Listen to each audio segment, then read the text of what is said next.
John Joseph Gotti Jr. was born on October 27, 1940, in the Bronx, New York City, the fifth of 13 children born to John Joseph Gotti Sutter and Filomena Fanny DiCarlo. His parents were children of Italian immigrants, working class people who struggled to keep food on the table. John Sutter was a day laborer who never earned a steady living, and his inability to provide for such a large family left deep scars on his children. From the very beginning, young John grew up surrounded by poverty, instability, and the constant reminder that in order to survive, he would have to take matters into his own hands. When John was still a boy, the Gotti family moved to East New York, Brooklyn, one of the roughest neighborhoods in the city at the time. It was a place riddled with crime, gangs, and unemployment, a breeding ground for kids who would later turn to the streets. John's childhood was not the kind lived inside classrooms or playgrounds. It was lived on cracked sidewalks, in alleyways, and on street corners where small gangs carved out tiny territories of power. From an early age, John seemed drawn to these figures, men who commanded respect not with degrees or jobs, but with toughness, confidence, and fear. At Franklin K. Lane High School, John was restless and defiant. He skipped classes, fought with classmates, and rarely paid attention to teachers. School meant nothing to him. He dropped out by the age of 16, but by then, he had already discovered the path that would define his life crime. As a teenager, Gotti began running errands for neighborhood gangs, stealing and hustling. By age 18, he already had several arrests on his record, ranging from street fights to theft. His first serious brush with the law happened when he and a group of friends were caught trying to steal a cement mixer. During the attempt, the heavy equipment fell on his foot, crushing his toes and leaving him with a limp that would stay with him for the rest of his life. But for John Gotti, this wasn't a warning to step back. It was a badge of honor. His limp became a symbol of his toughness, a reminder that he had already paid a price for the street life, and he wasn't afraid to risk more. That injury, instead of slowing him down, made him more determined to prove himself in the world of organized crime. By his late teens, Gotti became part of a local gang known as the Fulton Rockaway Boys, a crew of young thieves and hustlers who specialized in car thefts, robberies, and small time rackets. For John, this was his first real taste of belonging to something bigger. In the Fulton Rockaway Boys, he wasn't just another poor kid from a struggling family. He was a soldier, a fighter, someone who could command respect with his fists and his willingness to do whatever was necessary. It was during these years that Gotti came into contact with members of the Gambino crime family, one of New York's most powerful mafia organizations. Through neighborhood connections and his own growing reputation, Gotti caught the attention of Aniello Nail Delacroce, a respected captain in the Gambino family. Delacroce embodied the traditional Mafia code of loyalty, discipline, and respect, and he saw potential in the brash young Gotti. Under Delacroce's influence, John began to understand that crime wasn't just about stealing cars or fighting on the street.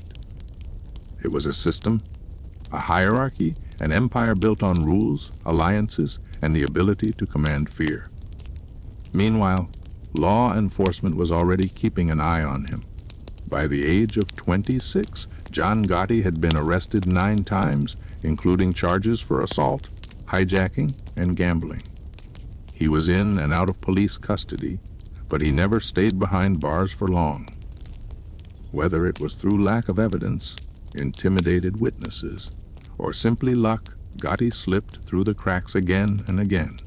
Each time he walked free, his confidence grew. He began to believe that he was untouchable. Yet even as he built his criminal identity, John tried to live a double life. In 1962, at the age of 22, he married Victoria Di Giorgio, a woman of Italian and Russian heritage. Victoria came from a working-class family herself, and though she disapproved of John's criminal lifestyle, she stood by him. Together they would raise 5 children: Angela, Victoria, John Jr., Frank, and Peter. To outsiders, he was a husband and father, a man who provided for his family. But behind closed doors and on the streets, he was something very different. An ambitious gangster willing to risk everything to climb the Mafia ladder. One of Gotti's first major steps into serious organized crime came in the late 1960s, when he joined a Gambino crew operating out of Queens. This crew specialized in hijacking trucks, stealing goods, and reselling them on the black market. John's fearlessness and leadership qualities quickly made him stand out. In 1968, however, he was caught hijacking a truck near Kennedy Airport and sentenced to 3 years in federal prison. It was his first long sentence, and it served as a crash course in how the system worked. Prison did not reform John Gotti. Instead, it hardened him. He used his time behind bars to make connections, learn the inner workings of the Mafia, and plan his future. When he was released, he wasn't just another small-time criminal. He was a man with ambition, experience, and growing respect in the Gambino family. By the early 1970s, Gotti was fully embedded in the Mafia world. His relationship with Delacroce continued to grow, and with each job he completed, his reputation as a reliable and ruthless enforcer spread. But even then, traces of the man he would later become were visible. He liked nice suits, expensive shoes, and carried himself with a swagger that made him stand out. He wasn't content with being just another soldier. John Gotti wanted power, and he was willing to fight for it. Looking back at these early years, it's clear that John Gotti's path was set from childhood. Growing up poor, with an absent father and few opportunities, he turned to the only system that seemed to offer him respect and success, the Mafia. His intelligence, charisma, and fearlessness made him a natural fit, while his arrogance and hunger for recognition set him apart. By the time he reached his late 20s, Gotti had already lived more than most men his age. He had tasted both freedom and prison, loyalty and betrayal, love and violence. And though the world outside saw only another street thug, inside the criminal underworld, a storm was brewing. John Gotti was no longer just a poor kid from Brooklyn. He was a rising star in the Gambino family, a man who had already proven his willingness to do whatever it took. The story of the Dapper Don had only just begun. When John Gotti walked out of school as a 16-year-old dropout, he walked directly into the arms of the streets. Brooklyn in the late 1950s was a place where the Mafia's presence was felt everywhere. On the corners, in the bars, in the unions, and in the whispered conversations between men who lived by codes outsiders couldn't understand. For a boy like John, who despised authority, who had grown up with the humiliation of poverty, the Mafia offered something that no school or job ever could: respect, brotherhood, and the promise of power. By the time Gotti was in his late teens, he was fully involved with the Fulton Rockaway Boys, a gang of young men who were more than just street punks.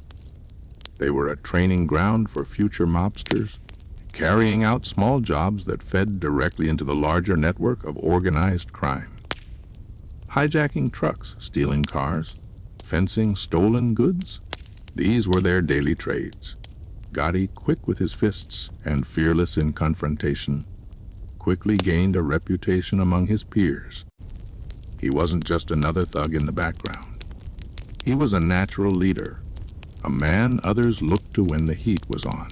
It was during these years that Gotti came under the influence of Aniello, Nail, Delacroce, a feared and respected underboss of the Gambino crime family.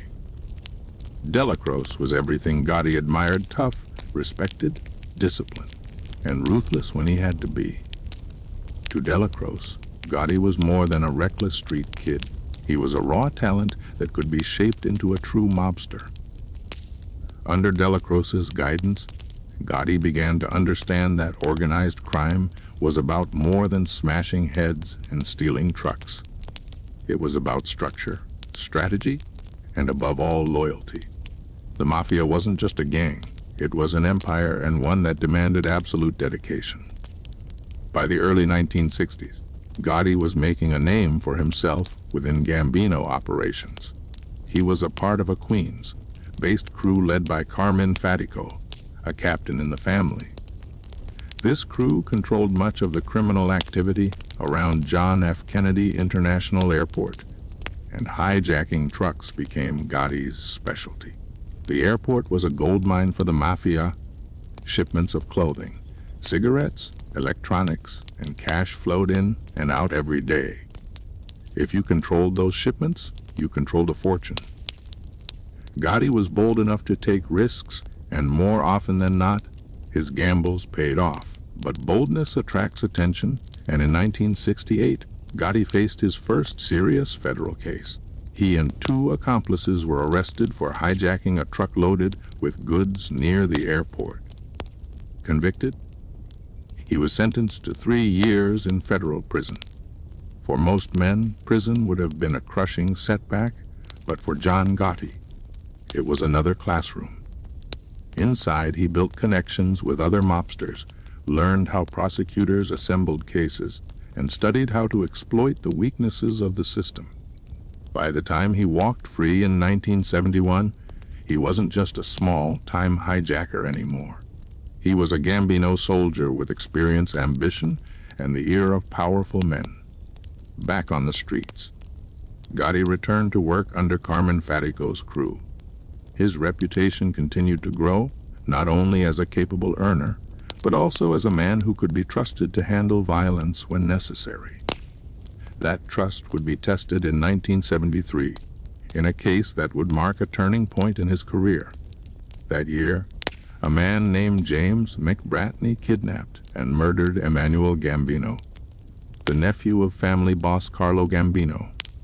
Such a brazen act against the family demanded retribution, and Gotti was chosen to be part of the team that would deliver it. Along with 2 accomplices, Gotti lured McBratney to a Staten Island bar. The plan was to kidnap him, but when the situation turned chaotic, Gotti pulled the trigger, killing McBratney on the spot. Witnesses identified him, and he was arrested for murder. The trial was a dangerous moment for Gotti, one that could have ended his career before it truly began. But once again, luck and connections worked in his favor. Through skillful lawyering and deals behind closed doors, the charges were reduced from murder to manslaughter. Gotti served only 4 years in prison, and when he emerged in 1977, he came out not as a disgraced criminal, but as a respected enforcer who had proven his loyalty to the Gambino family by avenging the boss's kin. Within the Mafia, that kind of act was not forgotten, it was rewarded. During these years, Gotti also tried to maintain some semblance of a normal family life. His wife, Victoria, stayed with him despite the arrests, the prison terms, and the constant danger that came with being tied to the mob. They were raising children together, and Gotti, despite his violent life, was known to be a devoted father. Yet the pull of the streets was always stronger. While his family ate dinner at home, Gotti was out collecting envelopes, running rackets, and making the decisions that would shape his future. The 1970s were also a turbulent time for the Mafia in New York. Federal authorities had begun using new tools to target organized crime, most notably the RICO Act, which allowed prosecutors to link multiple crimes together under the umbrella of racketeering. This meant that men like Gotti could be charged not just for individual acts, but for being part of a criminal organization. The FBI planted bugs, recruited informants, and launched long-term investigations designed to bring down entire families. For Gotti, this meant he had to become more cautious, more calculating, and more ruthless about keeping secrets. Still, he thrived. By the mid-1970s, John Gotti had secured his position as a rising star in the Gambino family. He had the backing of Aniello Delacroce, the respect of his peers, and a growing crew of loyal men who saw in him a leader destined for bigger things. His reputation as a man who could not be intimidated by police, prosecutors, or rival gangsters began to spread. He was bold, charismatic, and unafraid to walk into a room like he owned it. Looking back, this period was the foundation of the man who would later be called the Dapper Don. Gotti was still rough around the edges, but he was learning the game, learning how to outsmart the law, how to climb the Mafia hierarchy, and how to use both violence and charm as weapons. He was no longer just a street kid from East New York. He was a made man in the most powerful crime family in America, and he was hungry for more. The years ahead would bring him closer to the top of the Gambino empire, but they would also put him on a collision course with rival bosses, federal agents, and ultimately the downfall that would define his legacy.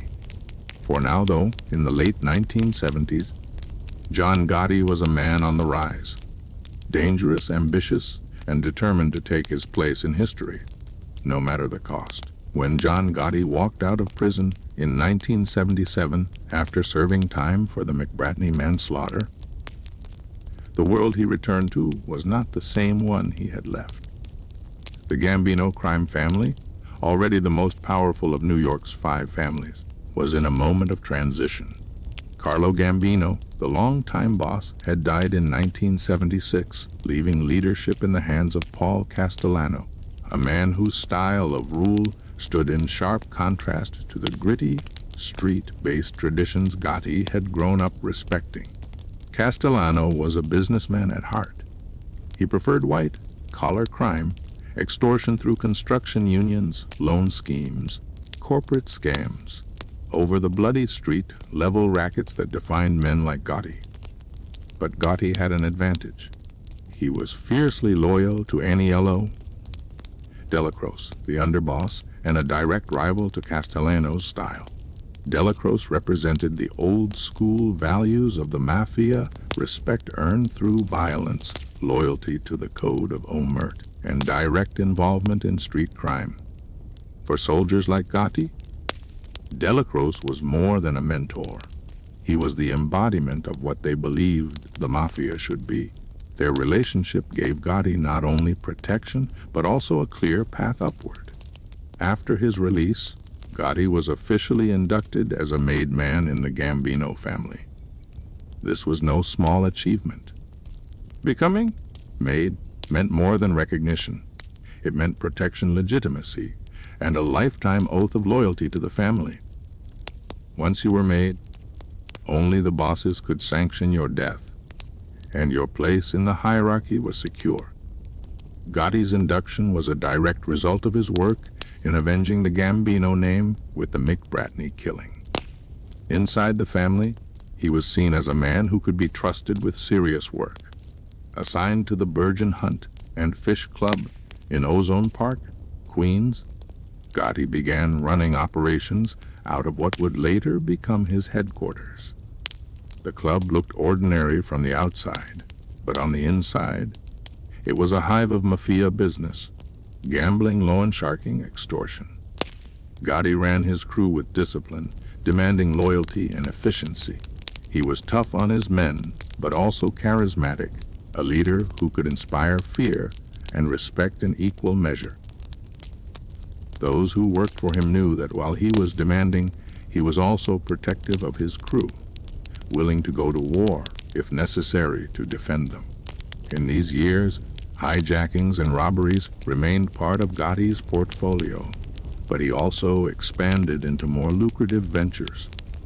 Gambling operations flourished under his watch, and he began pulling in steady money from loan, sharking, and union racketeering. With each dollar that flowed upward, Gotti's reputation grew. He became known as a reliable earner, and in the Mafia, earning power was just as important as muscle. But what truly set Gotti apart during this period was his willingness to balance violence with strategy. He understood that brute force alone could only take a man so far. In the world of organized crime, money and influence carried equal weight. Gotti began cultivating relationships not just with other gangsters, but also with corrupt officials, lawyers, and businessmen who could protect his interests. This combination of charm, intimidation, and connections would later serve him well when he faced the relentless gaze of federal prosecutors. Still, Gotti was no stranger to violence. In 1977, shortly after his release, he was involved in a notorious case that revealed the brutal side of his ambition. Gotti's 12-year-old son, Frank, was accidentally killed in a car accident by a neighbor named John Favara. While authorities ruled the incident an accident, Gotti's family and crew saw it differently. The grief was unbearable, and whispers soon spread that Favara had to pay with his life. Months later, Favara disappeared without a trace. Though Gotti was never officially tied to the disappearance, few doubted that his crew had orchestrated the act. It was a grim reminder that loyalty to the Gotti family was absolute, and crossing them, intentionally or not, could mean death. As the 1970s came to a close, Gotti's status in the Gambino family solidified. He was a capo in charge of his own crew, operating with relative independence while still funneling profits upward. His men idolized him not only for his ability to keep them profitable, but also for his flair. Gotti had begun developing the taste for expensive suits, silk ties, and manicured appearances that would later earn him the nickname, the Dapper Don. Even at this stage, he stood out from his peers, who often dressed modestly to avoid attention. Gotti seemed to relish the spotlight, walking into social clubs like a man who owned the city. But this flamboyance also drew attention from law enforcement. The FBI and NYPD were already tracking his activities closely, building case files that detailed his movements, his businesses, and his associates. Surveillance teams frequently spotted him at the Virgin Club, meeting with other mobsters, discussing business and issuing orders. Yet time and again, when prosecutors tried to pin charges on him, witnesses went silent, jurors were swayed, or evidence disappeared. Gotti's growing reputation as someone who couldn't be touched by the law was beginning to take shape. Internally, however, tensions within the Gambino family were mounting. Paul Castellano's leadership alienated many street soldiers and captains who felt disconnected from his business-like approach. He was seen as cold, calculating, and too far removed from the blood and grit of Mafia life. Gotti, with his street credentials and his loyalty to Delacroce, became a rallying point for those dissatisfied with Castellano's reign. By the dawn of the 1980s, John Gotti was more than just another capo. He was a man in position to seize greater power. His crew was loyal, his earnings were steady, and his reputation as both a money maker and a fearless enforcer made him one of the most formidable figures in the Gambino family. His charisma set him apart, his ambition drove him forward, and his willingness to challenge authority put him on a direct collision course with Paul Castellano himself. Looking back at this period, it's clear that Gotti's rise was no accident. Every move he made, every hijacking, every act of violence, every calculated alliance was part of a steady climb toward the top. He wasn't content with being just another soldier or capo. John Gotti wanted it all: the respect, the money, the power, and the crown of the Gambino family. The seeds of rebellion had already been planted, and it was only a matter of time before they would bear fruit in blood. The streets of New York in the late 1970s belonged to John Gotti. But soon, he would make his boldest move yet, one that would shake the Mafia to its core and set him on a path to becoming both the most famous and the most infamous mob boss in modern American history. By the late 1970s, John Gotti had carved out a reputation that reached far beyond Queens. No longer just a soldier hustling for scraps, he was a capo with his own crew, his own loyalists, and a growing empire of criminal operations. The Virgin Hunt and Fish Club in Ozone Park was the headquarters of his activities. On the surface, it looked like an unassuming neighborhood social club, a place where working class men gathered to drink, smoke, and play cards. But behind those doors, deals were made, orders were given, and lives were decided. For Gotti, the Virgin Club was more than a base. It was a stage. Anyone who walked in knew immediately who was in charge. At this point, Gotti's bread and butter was still hijacking. The airports around New York were gold mines for Mafia crews, and Gotti's men became experts at intercepting shipments. Trucks full of electronics, clothing, alcohol, and cash disappeared with alarming regularity, and much of that stolen cargo found its way into Gotti's pockets. The profits funded gambling operations, loan sharking businesses, and paid for the kind of luxury lifestyle Gotti demanded. By the early 1980s, he was bringing in millions of dollars a year for the Gambino family. But money wasn't the only thing keeping Gotti in power. Fear was an equally important weapon. Those who crossed him often found themselves on the wrong end of a violent response. Gotti wasn't reckless. He didn't kill without purpose.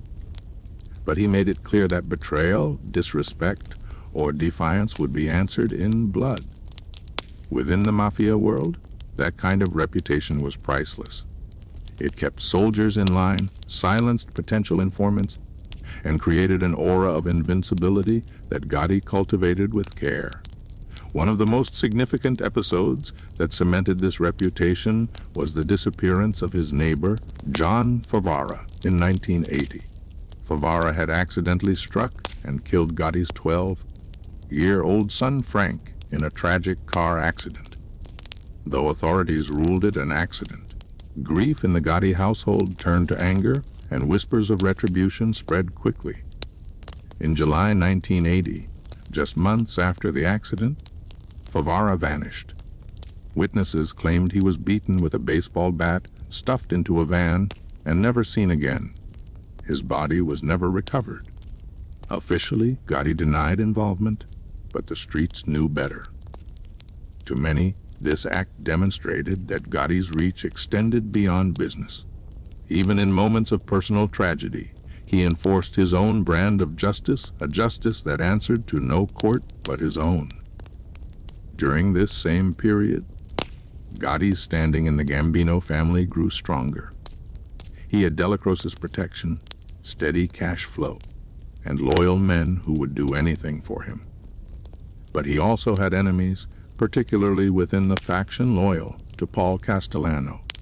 Castellano disapproved of Gotti's flashy style, his street-level operations, and his tendency to attract attention from the press and law enforcement. Castellano wanted the Gambino family to move toward quiet, business-like operations that avoided the spotlight. Gotti, by contrast, seemed to thrive on notoriety. This ideological divide was more than just a difference in personality. It was the beginning of a power struggle that would shape the family's future. Even as Castellano tried to rein Gotti in, law enforcement pressure was intensifying. The FBI was deploying new tools thanks to the Racketeer-Influenced and Corrupt Organizations Act, SRACO, which allowed prosecutors to connect individuals to larger criminal conspiracies. Wiretaps, bugs, and informants became standard weapons against organized crime. The Virgin Club, once thought to be a safe haven, was now under near constant surveillance. Agents recorded conversations, tracked comings and goings, and slowly began piecing together the vast network that Gotti commanded. Yet Gotti seemed untouchable. When arrests came, they rarely stuck. Juries were tampered with, witnesses were intimidated, and evidence disappeared. In one case after another, prosecutors saw their work collapse in court while Gotti walked out the door grinning. Each acquittal only enhanced his legend. The newspapers began to call him the Teflon Don, a man against whom charges simply would not stick. This nickname, which Gotti embraced, made him a household name, not just in New York but across America. Despite the FBI's best efforts, Gotti's operations expanded. He moved deeper into gambling, controlling lucrative bookmaking operations across Queens and Brooklyn. His crew collected street tax from businesses, payments for protection that kept the shops safe from robberies and vandalism. Ironically, by the very men demanding the payments. In the unions, Gotti's influence grew as well, particularly in the construction industry, where he controlled bids and contracts through intimidation and payoffs. By combining brute force with financial savvy, Gotti built a criminal empire that was as profitable as it was feared. But with power came exposure, and with exposure came vulnerability. Castellano's dissatisfaction with Gotti reached a breaking point in 1981, when Gotti authorized the murder of a Gambino associate without Castellano's permission. In Mafia culture, such unsanctioned killings were serious breaches of protocol. Castellano considered punishing Gotti, perhaps even having him killed. But Delacroce, still the underboss, intervened on Gotti's behalf. His protection saved Gotti's life, but it also deepened the rift between the two factions. Meanwhile, Gotti's personal image began to evolve. He wasn't just a gangster anymore, he was becoming a public figure. Dressed in $1,000 suits, silk ties, and polished shoes, he stood out in stark contrast to Castellano, who preferred a quieter, more corporate style. Gotti's charisma, combined with his defiance of both law enforcement and Castellano's authority, made him a hero to many lower-ranking mobsters. To them, he represented the return of the Mafia's old values: honor, loyalty, and respect won in the streets. As the early 1980s drew to a close, John Gotti's position was precarious yet powerful. He had money, influence, and the loyalty of many within the family. But he also had enemies at the top and federal agents who were determined to bring him down. He was walking a tightrope, balancing ambition against survival, charisma against caution. Every move he made was being watched by the law, by his rivals, and by his own men who waited to see how far their leader would climb. In the end, Gotti's instincts would not allow him to settle for being a capo under a boss he despised. He had tasted power, and he wanted more. Castellano's leadership was faltering, Delacroce's health was failing, and the Gambino family stood on the brink of upheaval. For John Gotti, the moment of decision was fast approaching. He would either remain a powerful captain, or he would risk everything to seize the throne. The bloodshed that would define his reign was just around the corner. By the early 1980s, the Gambino family was caught in a quiet but dangerous civil war. On one side stood Paul Castellano, the boss who had inherited power after Carlo Gambino's death. Castellano ran the family like a corporate board, preferring white-collar crimes, construction rackets, and union infiltration. He valued discretion, order, and profit over street violence. On the other side stood John Gotti and the Bergen crew, men who had built their reputations in the streets, earning through hijackings, gambling, and raw intimidation. They were soldiers at heart, and Gotti was their natural general. At first, the conflict was subtle. Castellano criticized Gotti's flashy style, his expensive suits, and his tendency to attract attention. In Mafia tradition, power was supposed to remain in the shadows. Castellano's approach reflected this belief. He avoided restaurants dressed conservatively and tried to blend in with the wealthy elite of Staten Island, where he lived in his mansion nicknamed the White House. Gotti, however, embraced the spotlight. He strolled through New York like a celebrity, his silk ties gleaming, his hair immaculately combed. To Castellano, Gotti's behavior was reckless. To Gotti's crew, it was inspiring.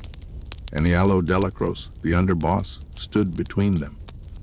Delacroce had mentored Gotti, protected him from Castellano's wrath, and embodied the traditional street values Gotti admired. But Delacroce was also loyal to the Mafia's chain of command. His loyalty to Castellano often clashed with his affection for Gotti, creating a fragile balance that held the family together. For a time, that balance prevented outright war. But it couldn't last forever. In 1981, Gotti tested Castellano's patience when he approved the murder of James Mickey Bratney's associates without proper authorization. Castellano considered it a serious violation. Under normal circumstances, such defiance could have meant death. But Delacroce intervened, arguing that Gotti was valuable and loyal, and Castellano reluctantly agreed to let the matter go. This episode, however, exposed the deep fissures within the Gambino family. Castellano saw Gotti as a threat to his authority. Gotti saw Castellano as an obstacle to his ambitions. Meanwhile, Gotti's crew was thriving. Gambling, extortion, and loan sharking poured money into the Virgin Club. The streets loved Gotti because he was accessible, charismatic, and unafraid to get his hands dirty. In contrast, Castellano seemed aloof, more interested in businessmen and politicians than in his own soldiers. Many capos began to resent Castellano's leadership, particularly his insistence on taking a larger cut of profits while isolating himself in Staten Island. For them, Gotti represented a return to the old ways, where a boss was close to his men and respect was earned face to face. The FBI, meanwhile, was tightening its grip. Wiretaps were placed in Castellano's mansion, capturing hours of conversations. For prosecutors, these tapes were gold. Castellano spoke freely about family business, corruption, and his disdain for some of his own men. As agents listened, they realized they were documenting not only crimes, but also the internal rifts that could be exploited. Gotti's name surfaced repeatedly, both as a rising star and as a source of tension. The pivotal turning point came in 1985. Aniello Delacroce, Gotti's protector and mentor, was gravely ill with cancer. For years, Delacroce's presence had kept the peace between Castellano and Gotti. Everyone knew that once Delacroce was gone, the fragile balance would collapse. Delacroce himself sensed it, urging Gotti to respect the chain of command and avoid conflict. But Gotti's ambition was too great and his patience too thin. On December 2, 1985, Delacroce died. His funeral was attended by hundreds of mobsters, and Gotti stood at the front, mourning the man who had guided him through his rise. But beneath the grief was calculation. With Delacroce gone, Gotti no longer had a mediator protecting him from Castellano's wrath. The chessboard was reset, and Gotti knew his next move had to be bold. The timing was perfect. Castellano was already under enormous pressure. The FBI tapes were stacking up, indictments were looming, and his authority within the family was weaker than ever. Many capos resented his detachment and his increasing paranoia. Castellano demanded that all drug dealing stop, fearing that narcotics would bring federal heat down on the family. But for Gotti's crew, drugs were a lucrative business they weren't willing to abandon. Castellano's edicts felt less like leadership and more like suffocation. For Gotti, the decision crystallized: Castellano had to go. If the Gambino family was to return to the values of loyalty, strength, and respect, it would need a leader from the streets, not a businessman in a mansion. Gotti began meeting secretly with his closest allies: Frank DeSicco, Sammy, the Bull, Gravano, and others, laying the groundwork for a coup that would shock the Mafia world. Yet even as he plotted, Gotti was careful. He understood that assassinating a sitting boss was one of the gravest violations in Mafia culture. It required not only secrecy, but also support from other families to avoid backlash. Quietly, Gotti sought approval from the Commission, the governing body of the Mafia.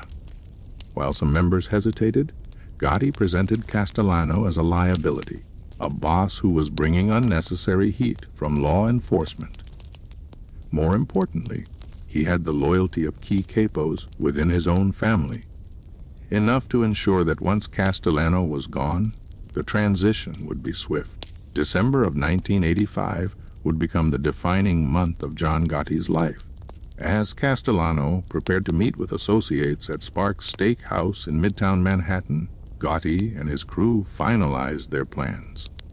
For years, Castellano had dismissed Gotti as a reckless street thug, but now Castellano was walking into a trap that would end his reign and catapult Gotti to power. The Gambino family stood on the edge of transformation.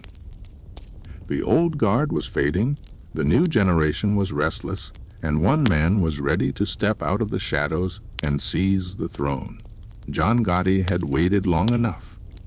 The next move would not just define his career, it would redefine the Mafia itself. The night of December 16, 1985 was cold in New York City. Midtown Manhattan pulsed with holiday lights, taxis darted between crowds, and shoppers bustled through the streets. For most, it was just another December evening. But for Paul Castellano, the boss of the Gambino crime family, it would be his last night alive. And for John Gotti, it would be the moment that transformed him from a capo into a king. In the weeks leading up to that night, Gotti had meticulously planned every detail.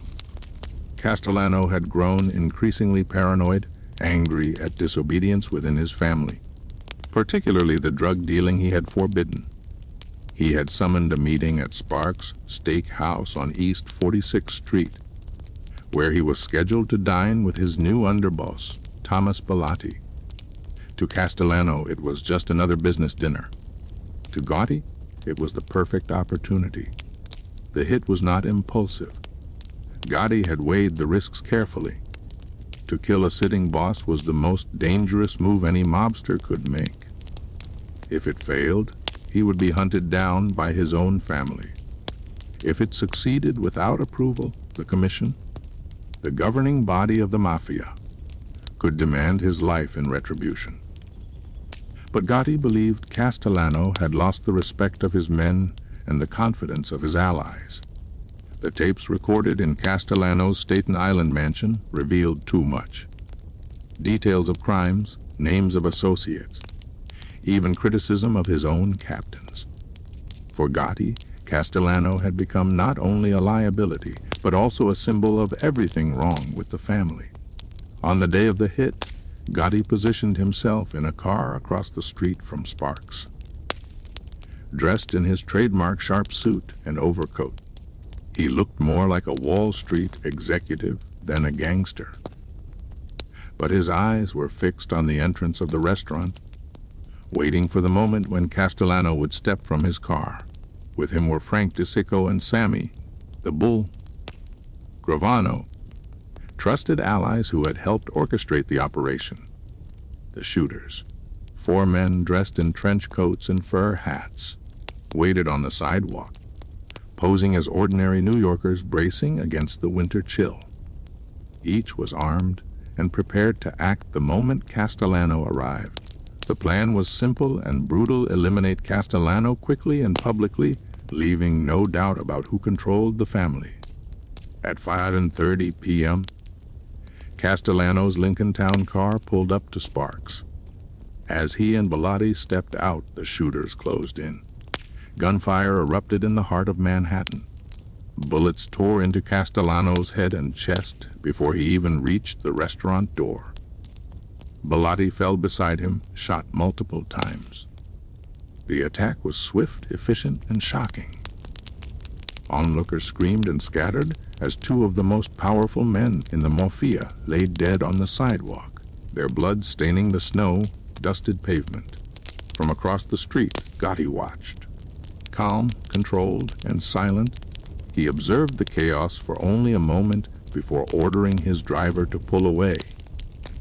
He had seen enough to know the job was done. The assassination was not just the end of Castellano. It was the announcement of a new era. The aftermath was immediate and electric. News of Castellano's death spread across the city within hours. Newspapers the next morning carried bold headlines about the brazen killing of the Gambino boss in the heart of Manhattan. For law enforcement, it was a wake-up call that the Mafia was entering a new, more violent chapter. For the underworld, it was both terrifying and exhilarating. No one had expected Castellano to fall so publicly, and few doubted who was behind it. Within days, Gotti moved swiftly to consolidate power. He held meetings with Gambino capos, reassuring them that the family would remain strong and profitable under his leadership. Many of them, already resentful of Castellano's detached style, quickly pledged their loyalty.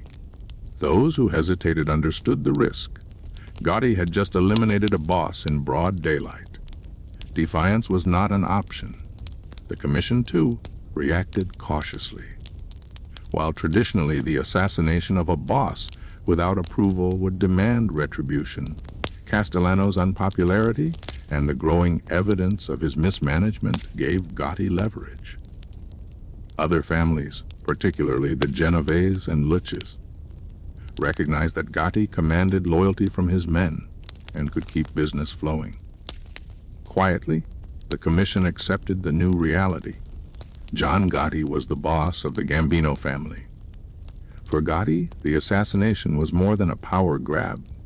It was a performance, a statement, and a declaration of his style of leadership. Unlike Castellano, he would not hide in a mansion on Staten Island. He would walk the streets, attend social clubs, and present himself as a man of the people. Even if those people were hardened criminals, he wanted to be seen, to be admired, to be feared. Law enforcement, however, saw the killing as a challenge. If Gotti was bold enough to eliminate a Mafia boss in Midtown Manhattan, what else was he capable of? The FBI doubled its efforts, assigning more agents, tapping more phones, and gathering every scrap of evidence they could. Surveillance teams followed Gotti's every move, documenting his visits to the Ravenite social club in Little Italy, where he soon established his new headquarters. But no matter how closely they watched, they couldn't pin him down. Yet. The murder of Paul Castellano marked the beginning of Gotti's reign, but it also marked the beginning of his most dangerous gamble. By stepping into the spotlight with such violence, he drew the attention not only of his fellow mobsters, but also of every federal agent in New York. For the moment, though, he was untouchable. The streets cheered his rise, the newspapers made him a celebrity, and his own men worshipped him. On that cold December night, as Castellano's body lay lifeless outside Sparks' Steakhouse, the Mafia world had been rewritten. A new boss had emerged, one who would define an era of organized crime with his charisma, defiance, and ambition. John Gotti had arrived, and he intended to rule not from the shadows, but from the spotlight. The Dapper Don was born in blood. The death of Paul Castellano sent shockwaves through the underworld, but for John Gotti, it marked the dawn of a new reign. Within days of the assassination outside Sparks' Steakhouse, he had consolidated power, stepping boldly into the role of boss of the Gambino family. Unlike his predecessors, who ruled quietly and from the shadows, Gotti embraced visibility. He wanted the world to know who he was, what he represented, and how firmly he controlled the streets of New York. His headquarters shifted from the Virgin Hunt and Fish Club in Queens to the Ravenite Social Club in Little Italy. The Ravenite became the epicenter of his empire, a place where soldiers, capos, and allies came to kiss the ring of the new boss. FBI agents camped outside daily, documenting every handshake, every conversation, and every nod of respect. To the public, the images looked almost theatrical, an endless parade of men paying homage to a man who seemed larger than life. Gotti cultivated this image deliberately. He dressed in tailored Brioni suits, silk ties, and handkerchiefs folded with precision. His hair was always perfectly combed, his demeanor calm and commanding. Where Castellano had hidden behind the walls of his Staten Island mansion, Gotti walked boldly into restaurants, clubs, and public events. He wanted to be seen not just as a gangster, but as a celebrity, a man of wealth, power, and charisma. It was the media that gave him his most famous moniker, the Dapper Don. Newspapers splashed his photo across their front pages, marveling at his immaculate style and fearless presence. Reporters camped outside courthouses during his trials, hanging on every word and gesture. For a public weary of crime yet fascinated by the Mafia mystique, Gotti was irresistible. He wasn't just a mob boss, he was a star. Inside the Gambino family, his leadership was equally magnetic. Soldiers admired him for his accessibility. He shook hands with the men in his crew, listened to their grievances, and rewarded loyalty with opportunity. Under his rule, the family's traditional rackets, construction, gambling, extortion, and loan sharking, flourished. But Gotti also demanded respect. Those who defied him or threatened his authority were dealt with swiftly, often fatally. Fear and admiration walked hand in hand. One of Gotti's most trusted allies during this era was Salvatore, Sammy the Bull, Gravano. A ruthless enforcer and shrewd strategist, Gravano became Gotti's underboss, helping him run the day-to-day operations of the family. Together, they formed a formidable team. Gotti the charismatic leader, and Gravano the calculating lieutenant. Their partnership expanded the Gambino empire to new heights, pulling in millions of dollars each year. But Gotti's rise did not come without consequences. His brazen style drew not only admiration, but also intense scrutiny from law enforcement. The FBI, already stung by years of failed prosecutions, made Gotti their prime target. Agents bugged the Ravenite Club, tapped phones, and flipped informants in an effort to bring him down. Yet time and again, Gotti slipped through their fingers. His most famous legal victory came in 1987, when he was tried for racketeering and conspiracy charges. Prosecutors were confident they had built a strong case, but Gotti's defense team, led by the brilliant lawyer Bruce Cutler, dismantled the prosecution piece by piece. Witnesses suddenly recanted or went missing. Jurors were rumored to have been tampered with, and key evidence fell apart under scrutiny. In the end, Gotti walked free. Outside the courthouse, he smiled for cameras, flashing his trademark grin as reporters shouted questions. It was this trial that earned him his second nickname, the Teflon Don. Nothing, it seemed, could stick to him. Each acquittal only increased his legend. To ordinary New Yorkers, Gotti became a symbol of defiance against a system they often distrusted. To law enforcement, he was an insult, a man openly mocking the justice system. For the Mafia itself, he was both a role model and a danger. His high profile brought in admiration, but also unwanted attention. The old guard worried that Gotti's flamboyance would eventually bring the full force of the government down on all of them. Meanwhile, Gotti's personal life reflected the contradictions of his public persona. At home, he was a devoted husband to his wife, Victoria, and a father to his children. But the life of crime was never far from his doorstep. His sons grew up under the shadow of his empire, and the tragedy of his youngest son Frank's death years earlier continued to haunt the family. Despite his wealth and fame, Gotti carried the private scars of loss and betrayal, reminders that even the most powerful man could not escape fate. Within the Gambino family, Gotti ruled with both loyalty and violence. He rewarded capos who delivered profits, but he did not hesitate to remove those he suspected of disloyalty. One such case was Robert Di Bernardo, a trusted consigliere who fell out of favor after rumors of disloyalty spread. Gotti ordered his murder, sending a chilling message that even those closest to him were not beyond reach. By the late 1980s, Gotti had transformed the Mafia into something America had never seen before. He was not just a criminal mastermind, but a media icon, a man who blurred the lines between underworld boss and celebrity. His photo appeared in gossip magazines, his name mentioned alongside politicians, athletes, and movie stars. He embodied a dangerous glamour that fascinated the public and enraged the authorities.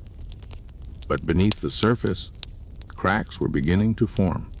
His victories in court, though spectacular, were not infinite. The FBI was learning from its mistakes, developing better surveillance, and infiltrating his inner circle. Wiretaps and hidden microphones captured conversations that would later form the backbone of devastating cases against him. And inside the family, envy and resentment simmered. Not everyone admired Gotti's flamboyance. Some feared it. Some hated it. For now, though, John Gotti was untouchable. He walked the streets with his head held high, reporters trailing behind him, the public cheering his name. He had killed a boss in broad daylight, evaded prosecutors, and ruled the most powerful mafia family in America. He was everything he had dreamed of becoming as a boy from Brooklyn. A man feared by his enemies, respected by his peers, and adored by the crowds. The Dapper Don was not just a gangster, he was an icon, and icons, as history has shown, can rise to unimaginable heights before the world begins plotting their fall. By 1987, John Gotti had become more than just a mafia boss. He was a cultural phenomenon. He had survived Castellano's wrath, eliminated rivals, taken control of the Gambino family, and strutted through New York with the confidence of a man who believed he was untouchable. Each trial he faced only seemed to prove his invincibility. Newspapers had given him his most enduring nickname, the Teflon Don. No matter what charges prosecutors hurled at him, nothing seemed to stick. But the story of the Teflon Don was not just about luck. It was about strategy, intimidation, and a legal defense that operated with the same ruthlessness as his street operations. Gotti understood that the courtroom was another battlefield, and he treated it as such.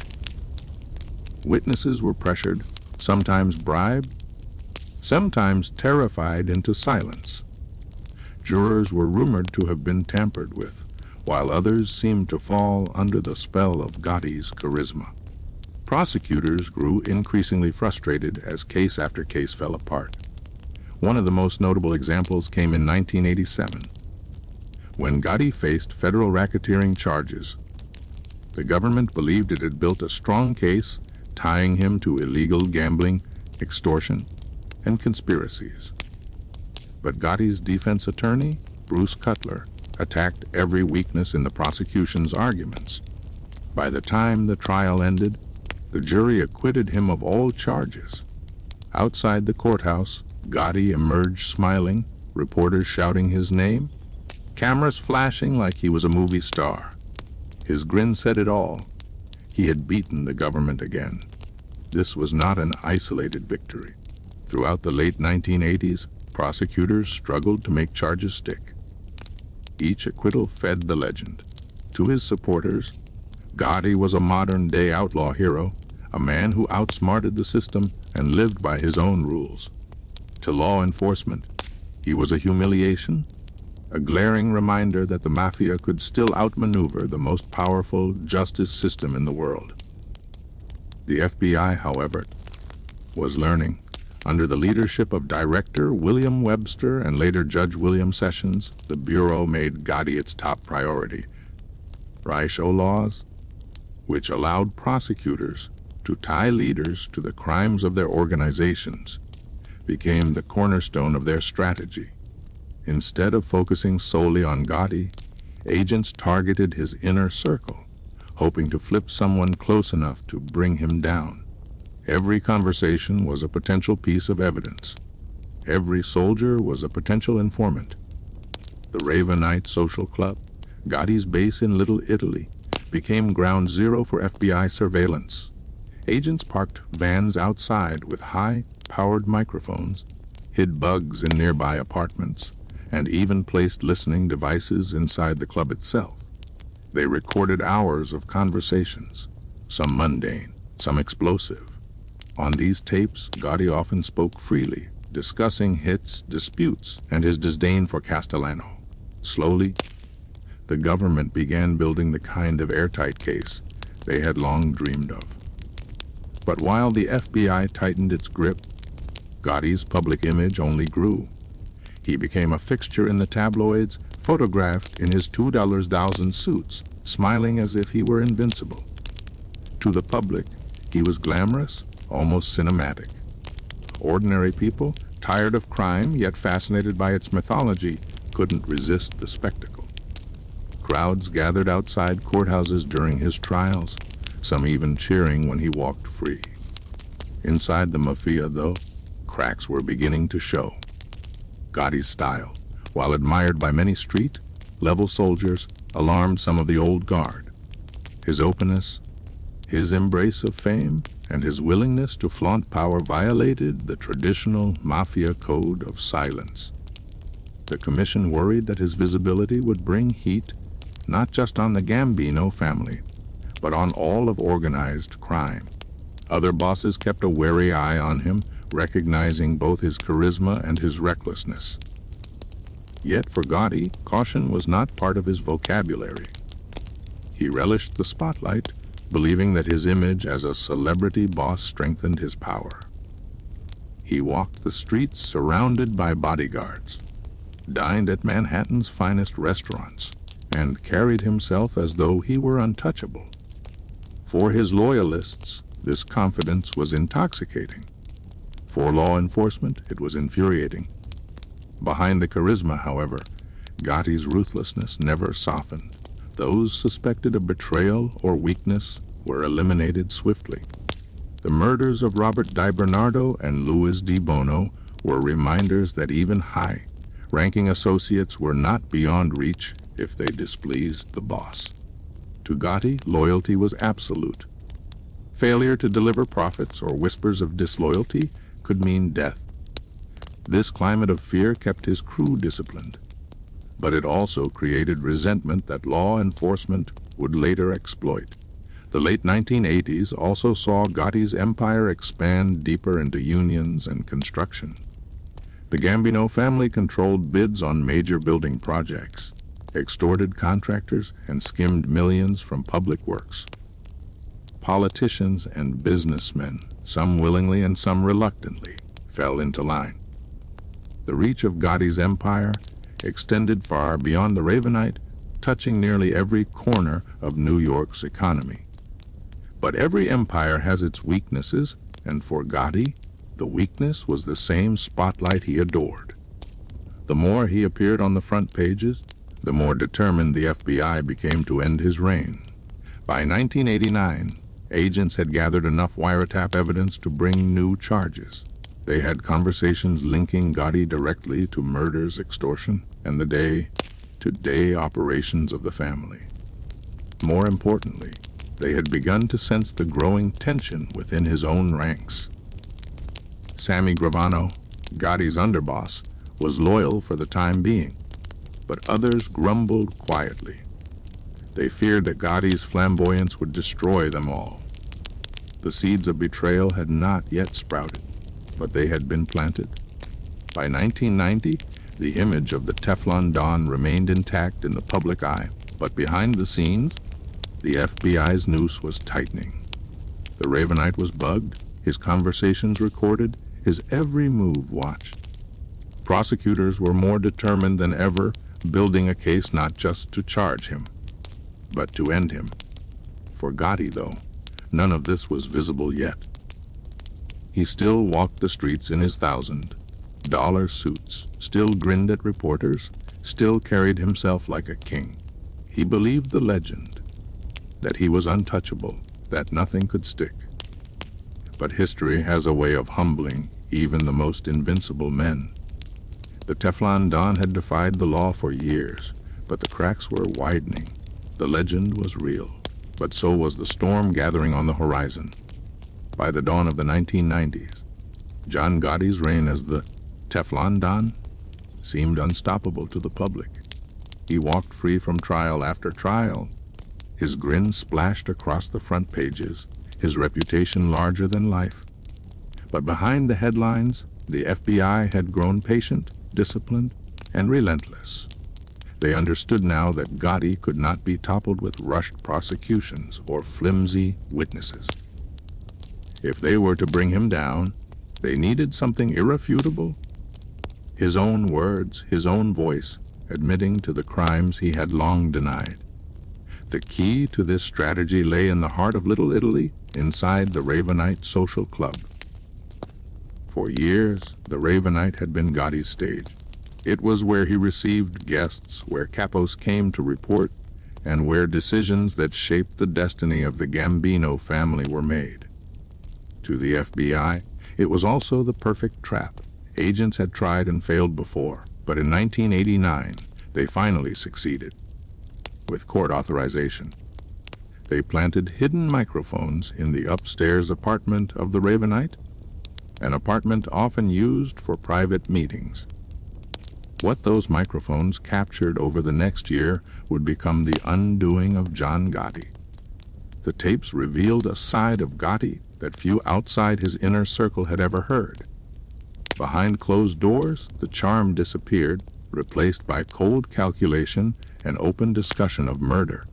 He talked about hits on rivals, about the disobedience of his capos, about the profits from their rackets. He named names, criticized associates, and laid bare the inner workings of the Gambino empire.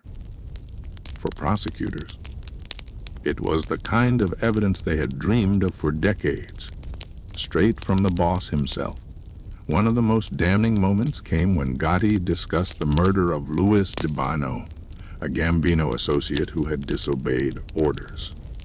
On the tape, Gotti could be heard saying, "You tell him, I'll meet with him, but if he's not there, you whack him." Gambino was later found dead in a parking garage. For the FBI, this was gold, direct evidence tying Gotti to murder, spoken in his own unmistakable voice. Meanwhile, inside the Gambino family, discontent was spreading. Gotti's flamboyance, once admired, now seemed reckless to many.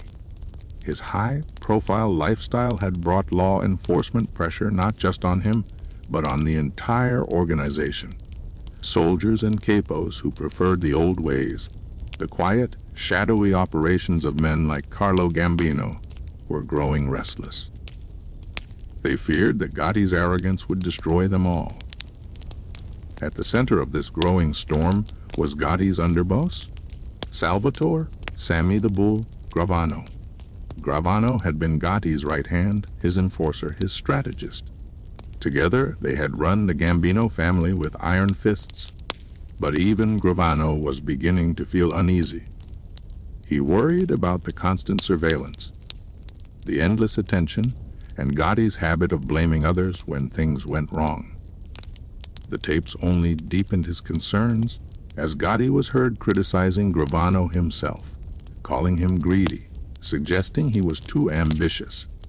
For a man as ruthless as Gravano, Betrayal cut both ways. On December 11, 1990, the storm finally broke. In a coordinated operation, FBI agents and U.S. Marshals moved in, surrounding the Ravenite. John Gotti, Sammy Gravano, and consigliere Frank Locascio were all arrested. The charges were staggering: racketeering, murder, conspiracy, loan sharking, and illegal gambling. For years the government had tried to build cases, but this time they had more than testimony. They had the Ravenite tapes. The arrest stunned the city. Crowds gathered as Gotti was led away, still impeccably dressed, still carrying himself with defiance. Reporters shouted questions, cameras rolled, and once again, the Dapper Don was the center of attention. But this time, the smile was thinner, the confidence more strained. He knew that this case was different. The evidence was not hearsay or speculation. It was his own voice. As he sat in his cell awaiting trial, Gotti remained outwardly calm. To his supporters, he projected the same air of invincibility. But inside the Gambino family, panic was spreading. The boss was locked up. The tapes were damning, and the government was determined to make this trial the one that stuck. For the first time, the empire looked vulnerable, and then came the betrayal. Sammy Gravano, the loyal underboss who had stood beside Gotti through wars, murders, and trials, made a decision that would shock the underworld. Faced with life in prison, Gravano agreed to cooperate with the government. His testimony, combined with the Ravenite tapes, would dismantle Gotti's defense. Gravano admitted to involvement in 19 murders, and in exchange for a reduced sentence, he agreed to tell prosecutors everything he knew about Gotti and the Gambino family. The news hit Gotti like a thunderbolt. Gravano had been the man he trusted most, the man he had elevated, the man he believed would never turn. Now, that same man was preparing to testify against him in open court. The betrayal was total. The myth of Gotti's invincibility, the Teflon Don who could beat any case, was crumbling. The trial was set for 1992, but already the cracks were visible. The tapes, the testimony, the mountain of evidence, it all pointed toward the inevitable. For the first time in his career, John Gotti was not walking into a courtroom as the untouchable boss who would laugh in the face of justice. He was walking in as a man cornered, his enemies closing in, his empire at risk of collapse. In the streets of New York, whispers spread among mobsters and civilians alike. Could it really be happening? Could the Dapper Don, the man who had walked free so many times, finally be going down? For Gotti, the fall had begun. The winter of 1992 brought with it one of the most anticipated trials in American criminal history. John Gotti, the larger-than-life boss of the Gambino crime family, stood accused of murder, racketeering, and conspiracy. For years, he had danced through courtrooms like a matador, outwitting prosecutors, defying law enforcement, and dazzling the public. But this time was different. This time, the government had the one thing they had never possessed before: his voice captured on tape, and his most trusted lieutenant ready to testify against him. From the moment the trial began in January, the atmosphere was electric. Courtrooms in New York had seen plenty of mobsters pass through, but none quite like Gotti. The press dubbed it the trial of the century. Reporters flooded the courthouse steps, their cameras trained on the man who had once been called the Dapper Don. Crowds gathered to catch a glimpse of him, some jeering, others cheering, many just hungry for the spectacle. Inside the courtroom, Gotti carried himself with the same poise he had always displayed. Dressed sharply in his custom suits, he sat upright, his hair perfectly combed, his eyes betraying neither fear nor doubt. To the jury, he projected confidence, as though he were not the one on trial, but rather the government itself. For years, that confidence had worked in his favor. But now, it was being tested in a way it never had before. The prosecution's case was built on two pillars: the Ravenite tapes and the testimony of Salvatore, Sammy the Bull, Gravano. Together, they painted a devastating portrait of Gotti, not as a misunderstood neighborhood figure or a wrongly accused businessman, but as a cold-blooded crime boss who ordered murders with casual ease. The tapes were damning. Jurors listened as Gotti discussed hits, criticized his captains, and laid out orders in his own words. One recording captured him talking about the murder of Louis de Bono, saying that disobedience could not be tolerated. Another had him mocking Paul Castellano, making clear that the Sparks Steakhouse hit had been his rise to power. The voice on those tapes was not the smiling, charming man the tabloids adored. It was the voice of a boss managing his criminal empire with deadly precision. But it was Sammy Gravano's testimony that truly rocked the courtroom. Once Gotti's right-hand man, Gravano now sat just feet away, recounting in detail the inner workings of the Gambino family. Calm, direct, and chillingly matter of fact, Gravano admitted to his own role in 19 murders. He explained how decisions were made, how money flowed, and how Gotti had orchestrated the murders of rivals and associates alike. Gravano spoke of the night Castellano was killed, describing how Gotti had orchestrated the ambush. He explained Gotti's philosophy of leadership, his demand for absolute loyalty, and his habit of blaming others for mistakes. He even revealed how Gotti had insulted and belittled him behind his back, a revelation that hinted at the deep betrayal that had driven Gravano to flip. For the jury, it was like hearing the Mafia's darkest secrets from the mouth of someone who had lived them. The defense, led by Bruce Cutler, fought valiantly.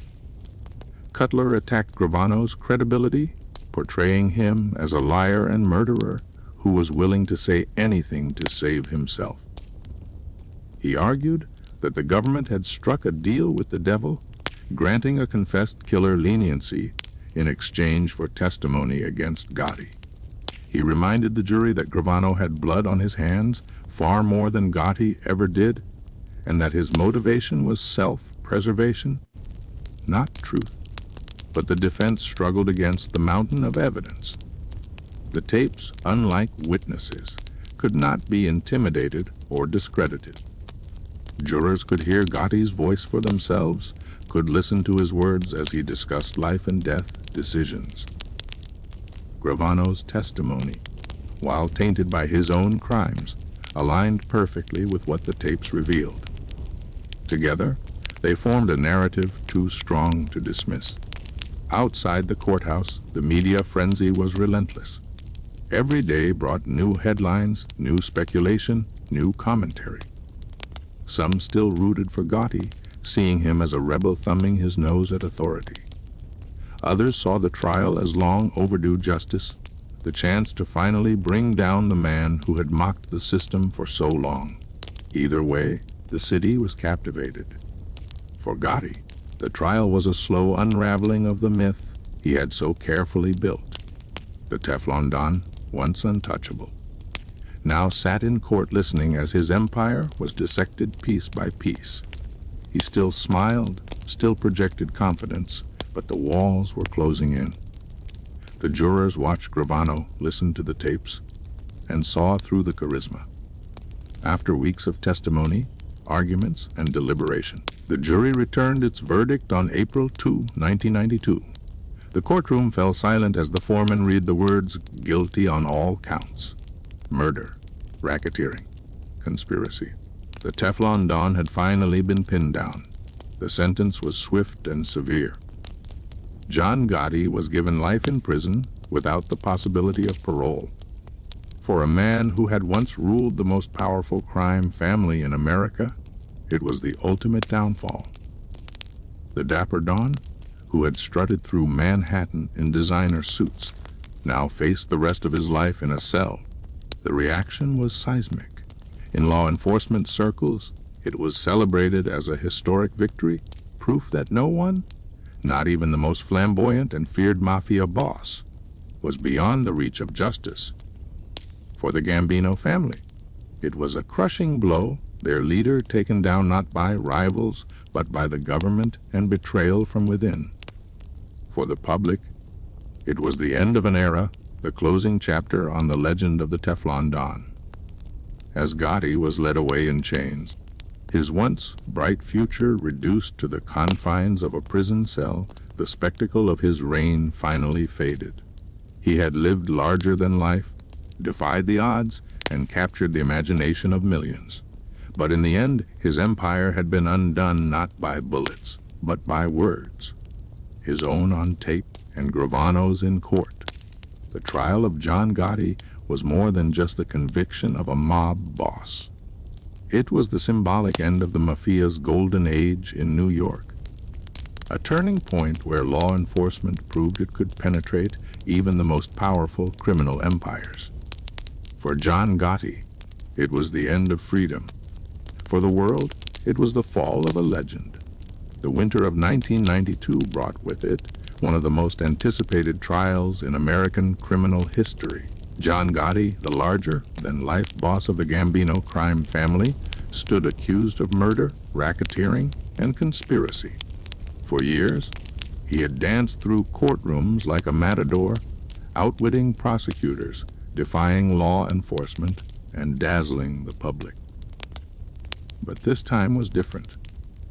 This time, the government had the one thing they had never possessed before: his voice, captured on tape, and his most trusted lieutenant ready to testify against him. From the moment the trial began in January, the atmosphere was electric. Courtrooms in New York had seen plenty of mobsters pass through, but none quite like Gotti. The press dubbed it the trial of the century. Reporters flooded the courthouse steps, their cameras trained on the man who had once been called the Dapper Don. Crowds gathered to catch a glimpse of him, some jeering, others cheering. Many just hungry for the spectacle. Inside the courtroom, Gotti carried himself with the same poise he had always displayed. Dressed sharply in his custom suits, he sat upright, his hair perfectly combed, his eyes betraying neither fear nor doubt. To the jury, he projected confidence, as though he were not the one on trial, but rather the government itself. For years, that confidence had worked in his favor. But now, it was being tested in a way it never had before. The prosecution's case was built on two pillars: the Ravenite tapes and the testimony of Salvatore, Sammy the Bull, Gravano. Together, they painted a devastating portrait of Gotti, not as a misunderstood neighborhood figure or a wrongly accused businessman, but as a cold-blooded crime boss who ordered murders with casual ease. The tapes were damning. Jurors listened as Gotti discussed hits, criticized his captains, and laid out orders in his own words. One recording captured him talking about the murder of Louis Di Bono, saying that disobedience could not be tolerated. Another had him mocking Paul Castellano, making clear that the Sparks Steakhouse hit had been his rise to power. The voice on those tapes was not the smiling, charming man the tabloids adored. It was the voice of a boss managing his criminal empire with deadly precision. But it was Sammy Gravano's testimony that truly rocked the courtroom. Once Gotti's right-hand man, Gravano now sat just feet away, recounting in detail the inner workings of the Gambino family. Calm, direct, and chillingly matter of fact, Gravano admitted to his own role in 19 murders. He explained how decisions were made, how money flowed, and how Gotti had orchestrated the murders of rivals and associates alike. Gravano spoke of the night Castellano was killed, describing how Gotti had orchestrated the ambush. He explained Gotti's philosophy of leadership, his demand for absolute loyalty, and his habit of blaming others for mistakes. He even revealed how Gotti had insulted and belittled him behind his back. a revelation that hinted at the deep betrayal that had driven Gambino to flip. For the jury, it was like hearing the Mafia's darkest secrets from the mouth of someone who had lived them. The defense, led by Bruce Cutler, fought valiantly. Cutler attacked Gambino's credibility, portraying him as a liar and murderer who was willing to say anything to save himself. He argued that the government had struck a deal with the devil, granting a confessed killer leniency in exchange for testimony against Gotti.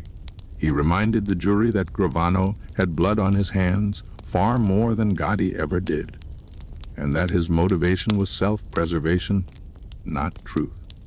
But the defense struggled against the mountain of evidence. The tapes, unlike witnesses, could not be intimidated or discredited. Jurors could hear Gotti's voice for themselves, could listen to his words as he discussed life and death decisions. Gambino's testimony, while tainted by his own crimes, aligned perfectly with what the tapes revealed. Together, they formed a narrative too strong to dismiss. Outside the courthouse, the media frenzy was relentless. Every day brought new headlines, new speculation, new commentary. Some still rooted for Gotti, seeing him as a rebel thumbing his nose at authority. Others saw the trial as long overdue justice, the chance to finally bring down the man who had mocked the system for so long. Either way, the city was captivated. For Gotti, the trial was a slow unraveling of the myth he had so carefully built. The Teflon Don, once untouchable, now sat in court listening as his empire was dissected piece by piece. He still smiled, still projected confidence, but the walls were closing in. The jurors watched Gambino, listened to the tapes, and saw through the charisma. After weeks of testimony, arguments, and deliberation, the jury returned its verdict on April 2, 1992. The courtroom fell silent as the foreman read the words, "Guilty on all counts: murder, racketeering, conspiracy." The Teflon Don had finally been pinned down. The sentence was swift and severe. John Gotti was given life in prison without the possibility of parole. For a man who had once ruled the most powerful crime family in America, it was the ultimate downfall. The Dapper Don, who had strutted through Manhattan in designer suits, now faced the rest of his life in a cell. The reaction was seismic. In law enforcement circles, it was celebrated as a historic victory, proof that no one, not even the most flamboyant and feared Mafia boss, was beyond the reach of justice. For the Gambino family, it was a crushing blow, their leader taken down not by rivals but by the government and betrayal from within. For the public, it was the end of an era, the closing chapter on the legend of the Teflon Don. As Gotti was led away in chains, his once bright future reduced to the confines of a prison cell, the spectacle of his reign finally faded. He had lived larger than life, defied the odds, and captured the imagination of millions. But in the end, his empire had been undone not by bullets, but by words. His own on tape, and Gambino's in court. The trial of John Gotti was more than just the conviction of a mob boss. It was the symbolic end of the Mafia's golden age in New York, a turning point where law enforcement proved it could penetrate even the most powerful criminal empires. For John Gotti, it was the end of freedom. For the world, it was the fall of a legend. When the jury pronounced John Gotti guilty on all counts in April 1992, the legend of the Teflon Don shattered instantly. No longer untouchable, no longer the smiling figure in silk suits, he was now inmate No. 18261-053. The man who had ruled the Gambino crime family, who had walked the streets of New York like a king, was transported to the United States Penitentiary at Marion, Illinois, a maximum security prison often described as one of the harshest in the federal system. For Gotti, who had lived his adult life surrounded by luxury, power, and loyalty, Marion was a brutal awakening. The prison was designed to house America's most dangerous criminals. Inmates spent 23 hours a day in their cells, with 1 hour allowed for recreation under strict surveillance. Contact with the outside world was tightly monitored, visits limited, and communications closely watched. The man who had once held court at the Ravenite Social Club, surrounded by capos and soldiers, now stared at concrete walls and steel bars. Yet even behind bars, John Gotti tried to project authority. He was not the type to fade quietly into obscurity. Fellow inmates quickly learned who he was, and many treated him with a mix of awe and fear. Gotti relished this recognition. He carried himself with the same swagger, even in prison khakis, his pride unbroken. Guards, too, knew they were dealing with someone different, someone whose name carried weight beyond the prison gates. But Marion was not the Ravenite, and power here was limited. Gotti still attempted to control the Gambino family from behind bars. Through coded messages sent during visits and carefully orchestrated phone calls, he tried to direct operations, give orders, and maintain his grip on the empire he had built. His son, John Gotti Jr., increasingly took on responsibilities as acting boss, along with trusted allies outside. For a time, the Gambino family continued to function under his shadow. But cracks soon began to show. The Ravenite tapes and Sammy Gravano's testimony had not only destroyed Gotti, but also shaken the entire family. Dozens of associates faced indictments, and law enforcement pressure was unrelenting. The old days of Mafia invincibility were gone. The FBI had proven it could penetrate even the highest levels of the mob, and the fear of betrayal ran deep. Inside Marion, Gotti found himself isolated not just from the outside world, but from his own organization. Slowly, inevitably, his influence began to wane. Decisions had to be made without him. Soldiers who once pledged undying loyalty drifted toward new power centers. Some defected, some turned informant, and others simply faded away. The Gambino family, once the most powerful criminal syndicate in America, stumbled into decline. Gotti's personal life behind bars was equally complicated. His wife, Victoria, remained loyal, visiting him and supporting the family from the outside. His children struggled with the weight of his legacy. John Ginder faced his own legal troubles, indicted in the late 1990s on racketeering charges. The Gotti name, once a symbol of power, had become a target for law enforcement and a burden for the family. Health, too, became an enemy. Years of stress, prison life, and chain smoking began to take their toll. By the late 1990s, Gotti's once imposing figure grew frailer. He suffered from bouts of pain and illness that would later reveal something far worse lurking inside him. But even as his body weakened, his pride remained intact. To fellow inmates, he never showed fear. He walked with his head high, spoke with authority, and refused to let anyone see him diminished. Still, the psychological toll of confinement gnawed at him. For a man who had lived in the constant motion of the streets, who had thrived on power, attention, and control, prison was suffocating. He was cut off from the very things that defined him: his empire, his public, his style. The Dapper Don could no longer wear his $1,000 suits, could no longer strut through Manhattan, could no longer command respect with a glance. In prison, everyone wore the same uniform. Everyone ate the same bland meals. Everyone lived under the same rules. For John Gotti, that sameness was the cruelest punishment of all. Meanwhile, outside, the Mafia itself was changing. Law enforcement pressure had broken down many of the old traditions.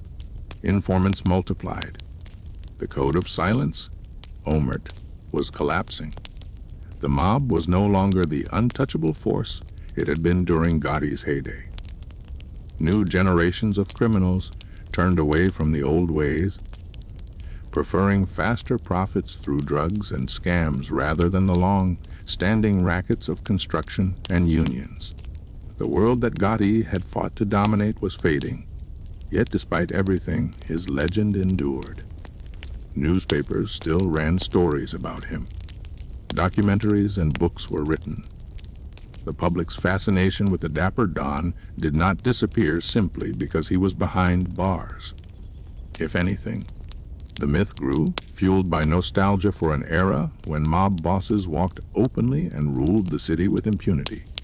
To many, Gotti remained the face of the Mafia, the last great gangster of New York. By the end of the 1990s, however, reality had caught up with him. His health was deteriorating rapidly, and whispers of cancer began to spread.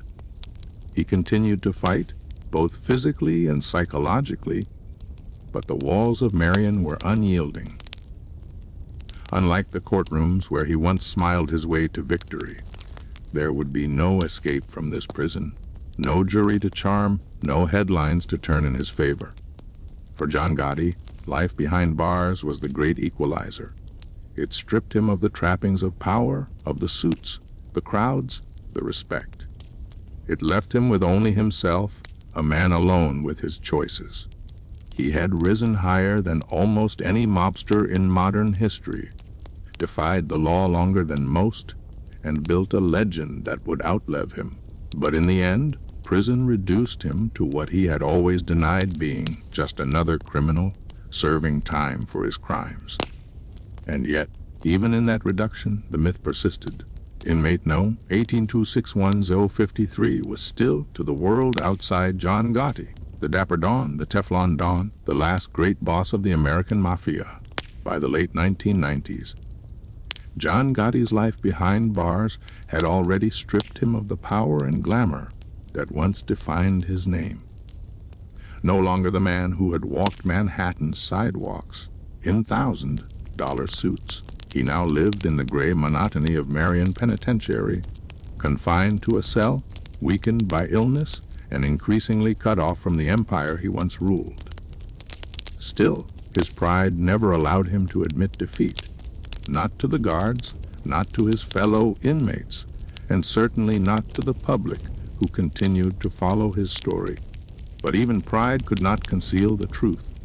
Years of smoking, stress, and the harsh conditions of prison life had caught up with him. In 1998, doctors diagnosed him with throat cancer. For Gotti, it was the beginning of the final chapter. His once booming voice, the same voice that had ordered murders and commanded loyalty, began to falter. Swallowing became painful, and eating turned into a struggle. He underwent surgery, including the removal of his larynx, but the disease had already spread. In 1999, he was transferred to the United States Medical Center for Federal Prisoners in Springfield, Missouri, a facility designed to treat seriously ill inmates.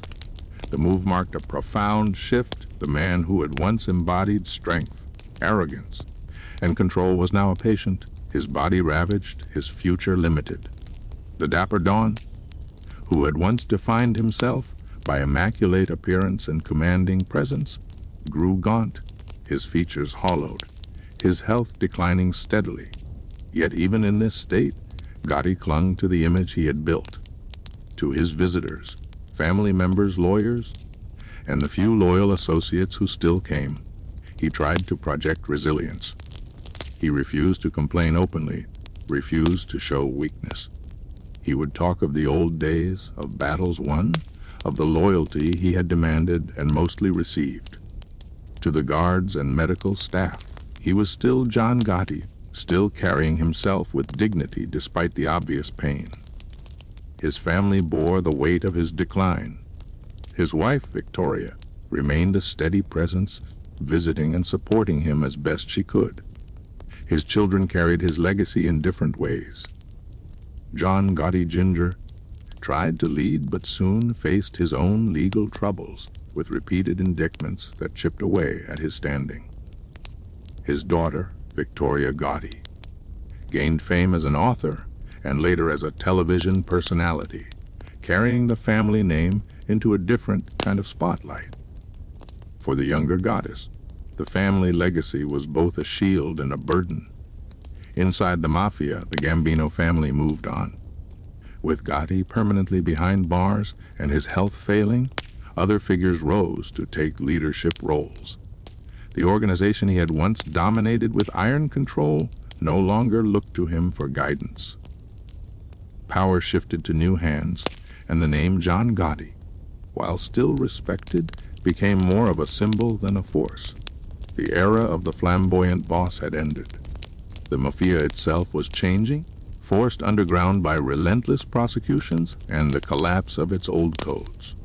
For Gotti, these years were marked by reflection, though whether he ever admitted regret remains unclear. He never apologized for his life, never renounced his choices. To the end, he remained defiant. In his mind, he had lived life on his own terms, risen from poverty to power, and commanded respect in a way few ever could. If prison and illness were the price, then so be it. To those who ask, he would say he had no regrets. But in private moments, the toll was undeniable. Cancer does not care about legends or reputations. It stripped him of his strength, eroded his voice, and confined him to a bed. The man who had once dictated the fate of others now depended on nurses and doctors for his survival. For a man like Gotti, who defined himself by control, this loss was perhaps the greatest punishment of all. By 2001, his condition worsened significantly. The cancer spread to his neck, jaw, and body, leaving him in constant pain. His ability to speak diminished, and communication became difficult. Visitors described him as a shadow of his former self, a man ravaged by disease, yet still trying to hold on to the pride that had defined him. On June 10, 2002, John Gotti died at the age of 61. The official cause was complications from throat cancer. News of his death spread quickly, dominating headlines across the country. For some, it was the end of a long and violent chapter in American history. For others, it was the passing of a legend, the last great gangster of New York. His funeral, held in Queens, reflected both the decline of the Mafia and the enduring fascination with his name. Law enforcement kept close watch, monitoring the proceedings carefully, aware that gatherings of mob figures often carried hidden meanings. Still, hundreds of mourners attended. Some family, some old associates, many simply curious to witness the farewell of a man who had once ruled the city's underworld. Unlike the grand funerals of earlier Mafia bosses, Gotti's was subdued, marked more by surveillance than spectacle. Yet even so, the presence of so many reminded the world of the power he had once commanded. The Dapper Don was gone, but his story lived on. Books, films, and documentaries continued to dissect his life, his crimes, and his legacy. Some portrayed him as a ruthless killer, a man who left behind a trail of blood and broken lives. Others painted him as a folk hero, a rebel who defied authority and lived by his own code. The truth, as always, lay somewhere in between. What is undeniable is the impact John Gotti left. He represented the last gasp of the Mafia's golden age, a figure who embraced the spotlight when others hid from it, who became a celebrity in a world where mobsters were supposed to be invisible. His rise and fall marked a turning point, not just for the Gambino family, but for organized crime in America.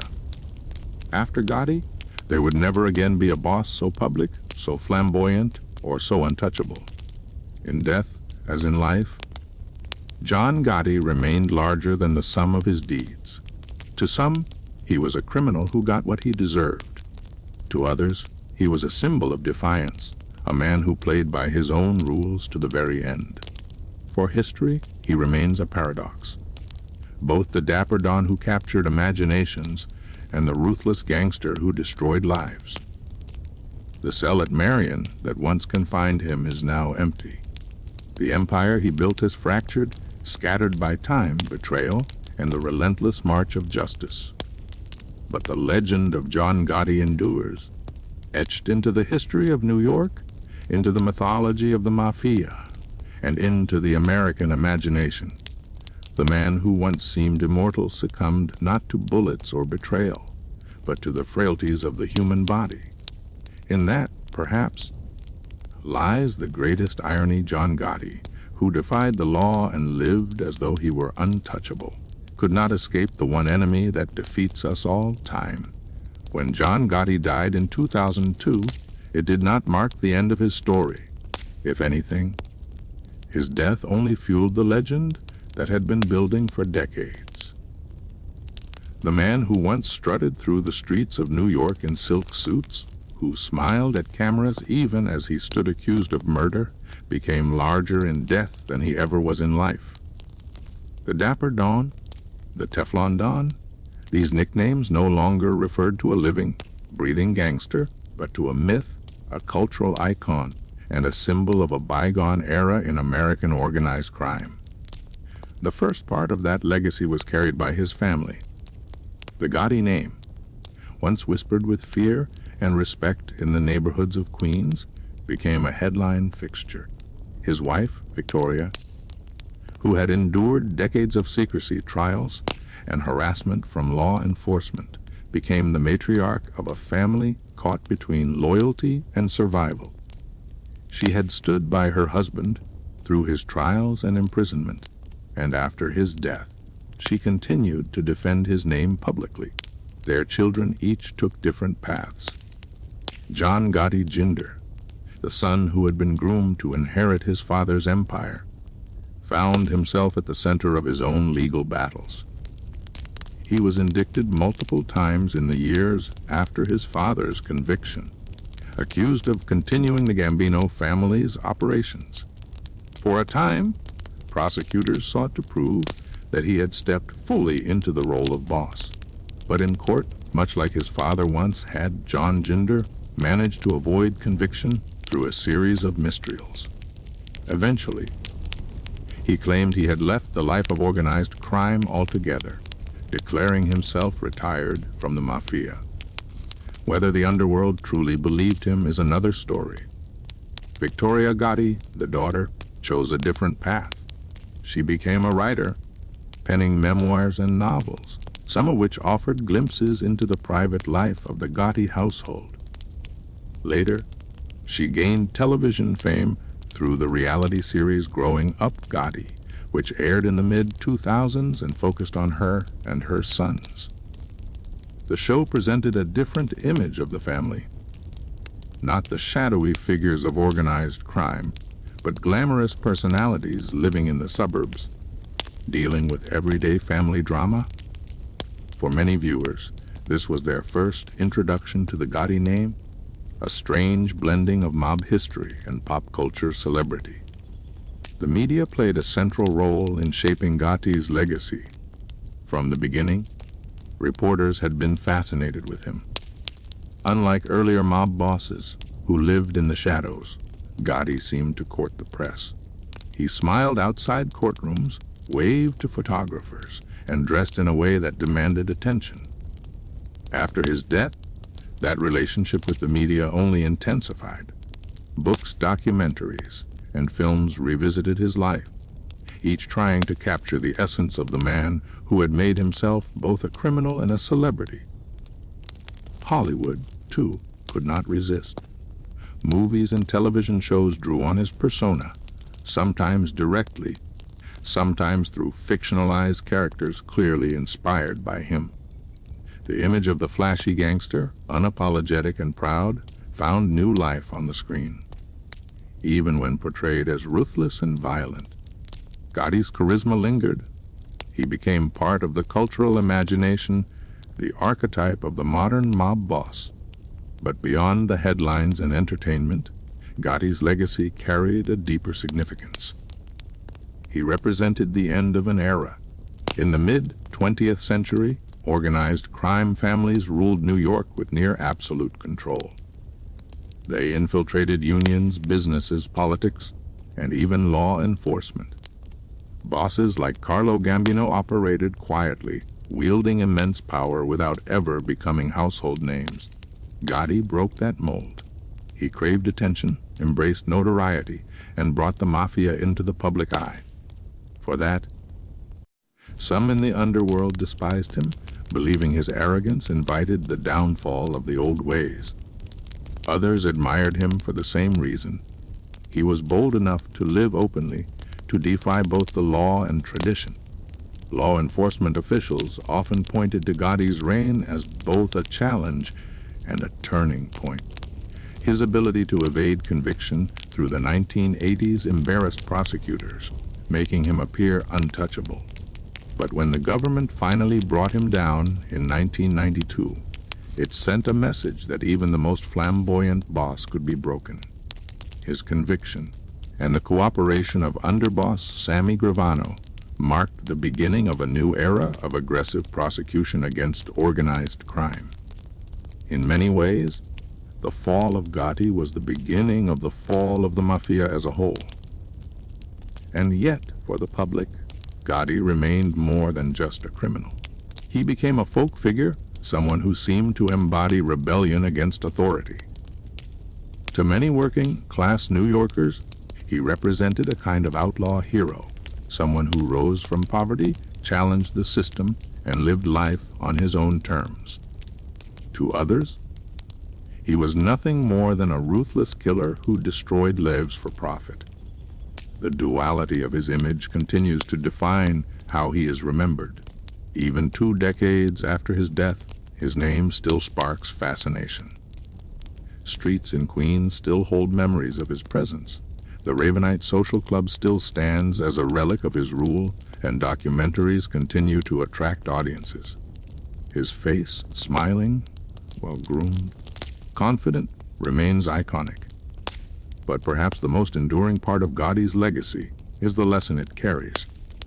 His life shows the allure of power, the cost of arrogance, and the inevitability of downfall. He built himself into a myth larger than the Mafia itself, but in doing so, he drew the spotlight that ultimately destroyed him. His family carries the weight of that story. His enemies celebrate his fall, and his admirers cling to the image of the Dapper Don who refused to bow. In the end, John Gotti's legacy is not simple. It is not just the story of a gangster, nor just the tale of a father and husband. It is a collision of crime, celebrity, and culture. He was a man who lived in defiance, who embraced both love and violence, who built an empire and watched it crumble. He remains one of the last figures of his kind, a mob boss who became a global name, a symbol of both power and downfall. As long as people remain fascinated by crime and the underworld, the name John Gotti will endure. His story will be retold in books, films, and whispered conversations.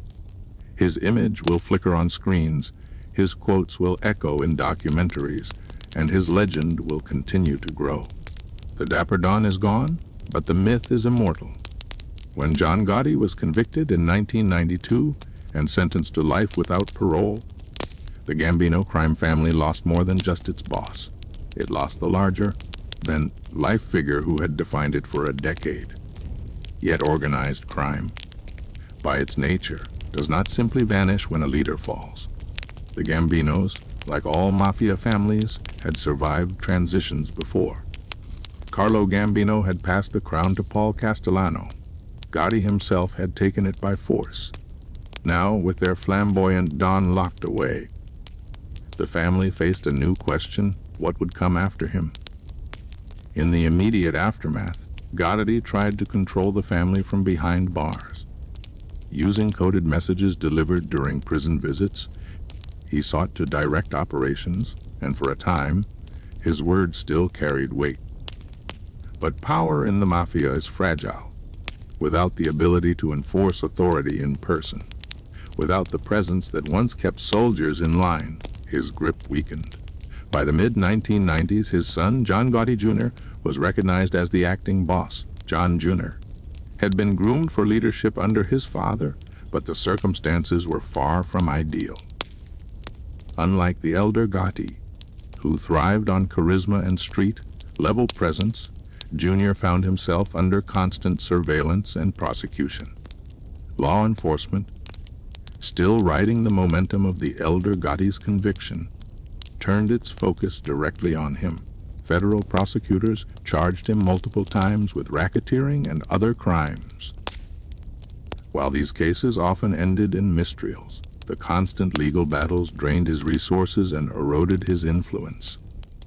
Eventually, Junior claimed he had retired from the Mafia entirely, a move that many in the underworld doubted, but which underscored how far the Gotti era had fallen. Meanwhile, other figures within the Gambino family rose to fill the void. Leadership shifted to capos and acting bosses who preferred a quieter style, more in line with the traditional Mafia code of staying in the shadows. One of the most prominent was Peter Gotti, John's older brother, who took on leadership in the late 1990s. Peter, however, lacked the cunning and force of personality that had defined his brother. Known derisively as the dumbest Don, he failed to inspire fear or loyalty. His tenure was plagued by indictments and eventual conviction, leading to his imprisonment in the early 2000s. As the years passed, the Gambino struggled to maintain the dominance they had once enjoyed. The FBI and federal prosecutors, emboldened by their success against John Gotti, unleashed a wave of investigations targeting not just the Gambinos, but all of New York's 5 families. Wiretaps, informants, and racketeering laws continued to dismantle the Mafia's infrastructure. Union control, once a cornerstone of mob power, eroded under government scrutiny. Drug trafficking, though lucrative, brought unpredictable risks and harsh sentences. The careful, disciplined structure that Carlo Gambino had built decades earlier now looked increasingly fragile. At the same time, cultural changes worked against them. In Gotti's heyday, the Mafia still commanded a degree of respect in certain neighborhoods. They were seen, at least by some, as protectors and providers, men who could resolve disputes and offer opportunities. By the 2000s, that aura had faded. Younger generations had no loyalty to the old ways, and the sense of fear that once kept communities silent had weakened. The very code of silence, omerta, that had sustained the Mafia for over a century was crumbling, as more and more mobsters turned informant to save themselves from long prison sentences. Still, the Gambino family did not disappear. Like all resilient organizations, they adapted. Leadership passed quietly to others, including figures such as Nicholas Corazzo and Jackie D'Amico, who emphasized a return to traditional low-profile operations. The flash and celebrity of the Gotti years were gone. Discretion became the rule once again. The family continued to earn money through construction, extortion, gambling, and other rackets, though never with the dominance they once held.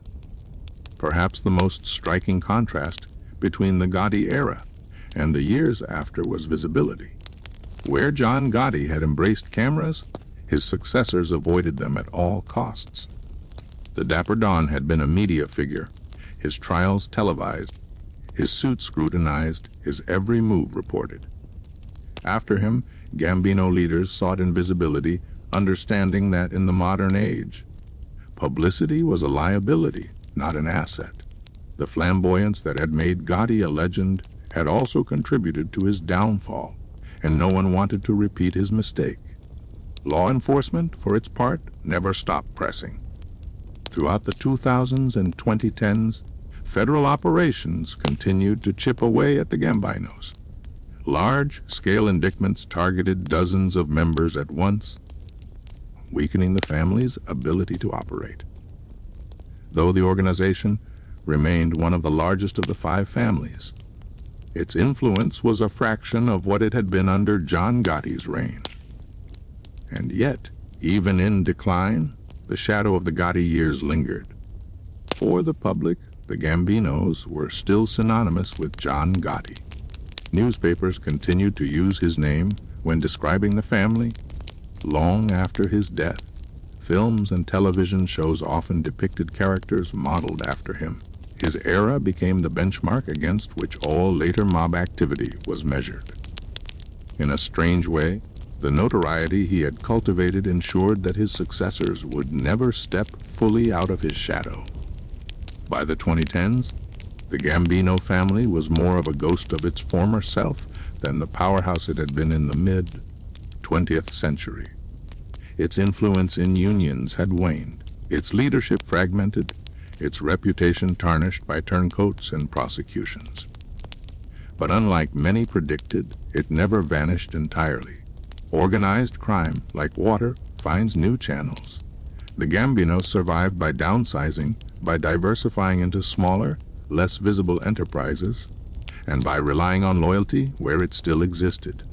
The legacy of John Gotti within the family remained a double-edged sword. On one hand, he was remembered with reverence by some members as the last true boss who ruled with style and authority. On the other hand, many blamed him for the family's decline, for drawing too much attention, for breaking the old Mafia tradition of invisibility. His legend, for better or worse, had changed the trajectory of the Gambino family forever. By the 2020s, the Mafia in America was a far cry from its golden age.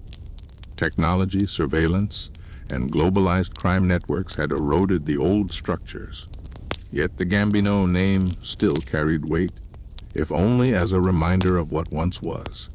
And whenever the family was mentioned, one name inevitably came to the forefront: John Gotti. The Gambino family after Gotti became a story of survival without dominance, of adaptation without glory. They remained, but not as kings of the underworld, more like relics of a fading era, clinging to relevance in a world that had moved beyond the mythology of the Mafia. And so, the family that once ruled New York with unmatched power now lives in the long shadow of its most famous boss. Whether admired or condemned, remembered as a symbol of strength or arrogance, John Gotti's imprint on the Gambino family is inescapable. His era ended with his imprisonment and death, but his ghost continues to haunt the organization that once crowned him king.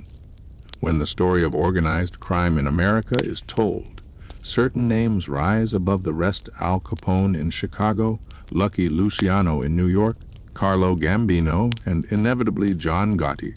His life was a collision of ambition, violence, charisma, and hubris. To some, he was the ultimate gangster, a man who lived by his own rules, defied authority, and commanded loyalty. To others, he was a ruthless criminal who left behind broken families, bloody streets, and an empire built on fear. Both views are true, and it is in that tension that John Gotti's place in history is cemented. Gotti's rise from the poverty of East New York to the leadership of the Gambino crime family was, in many ways, a classic American story, an immigrant son who clawed his way to the top.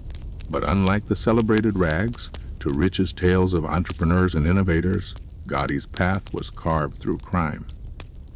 He stole cars, ran street gangs, and committed robberies before finding his calling in the Mafia.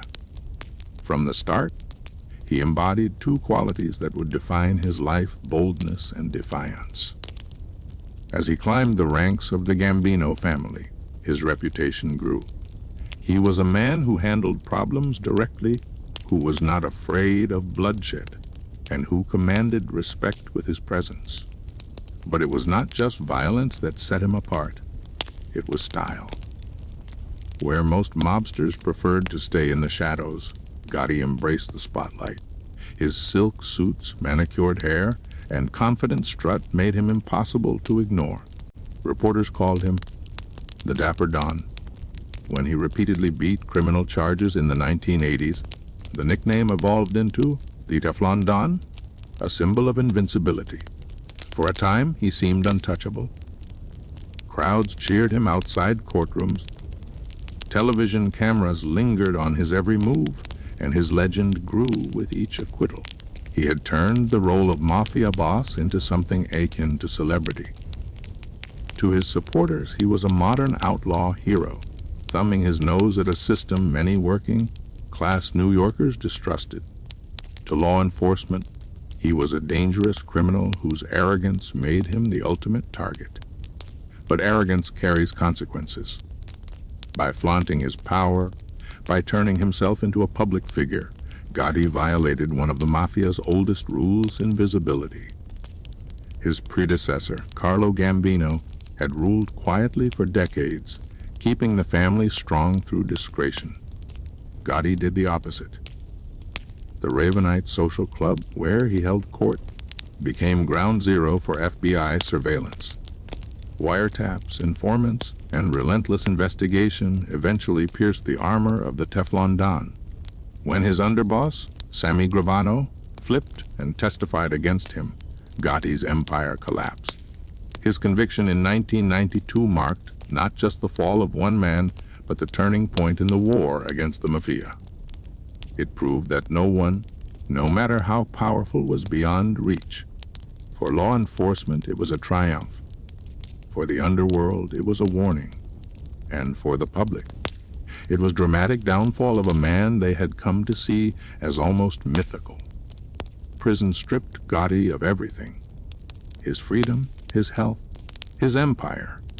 The flamboyant boss, who once commanded armies of soldiers, now lived in isolation, his power reduced to whispers through prison glass. Throat cancer claimed him in 2002, leaving behind a frail figure far removed from the Dapper Don of the 1980s. Yet even in death, his legend only grew. So how should John Gotti be remembered? On one level, he was simply a criminal. He ordered murders, extorted businesses, corrupted unions, and profited from fear. Families were destroyed by his actions. His empire thrived on violence and intimidation. In this view, his death was justice served, the inevitable end for a man who built his life on crime. On another level, he became something far more complex. He was a cultural phenomenon, a figure who blurred the lines between underworld and celebrity. He embodied both the allure and the cost of power. He lived as though rules did not apply to him, and for a time, it seemed they did not. His charisma, his style, his defiance, all of it captured the public imagination. He became a symbol not just of organized crime, but of rebellion against authority itself. In the broader history of the Mafia, Gotti represents both a peak and a decline. Under his leadership, the Gambino family reached new heights of notoriety, but his obsession with visibility ensured their downfall. After Gotti, no boss could ever afford to be so public again. His reign was the last great spectacle of the American Mafia, the final chapter of an era when mobsters could still dominate the headlines. And so his place in history is paradoxical. He was both the most famous and the most self-destructive boss the Mafia ever produced. He was a man who achieved power through fear, but earned admiration through style. He was a criminal who saw himself as a king, a father who tried to pass his empire to his son, and a man who left behind a family that continues to live under the weight of his name. Ultimately, John Gotti's story is not just about crime. It is about ambition, pride, and the human need for legacy. He rose from nothing, claimed everything, and lost it all. His empire crumbled, but his myth endured. The Dapper Don lives on in books, films, and documentaries, a reminder of a time when the Mafia walked openly and one man dared to make himself its star. History will not remember him kindly as a man of virtue, but it will not forget him either. In the annals of crime, John Gotti stands as a monument to the dangers of arrogance and the seduction of power. He was not the first mob boss, nor the last, but he was the one who captured America's imagination like no other. In the end, Perhaps that is his true legacy. Not just the crimes he committed or the empire he ruled, but the story he became. A story of rise and fall, of pride and punishment, of myth and reality. A story that still fascinates, still divides, and still endures. John Gotti, the Dapper Don, the Teflon Don, the man who lived by defiance and died by disease, remains immortal, not in power, but in memory. And for better or worse, his place in history is secure.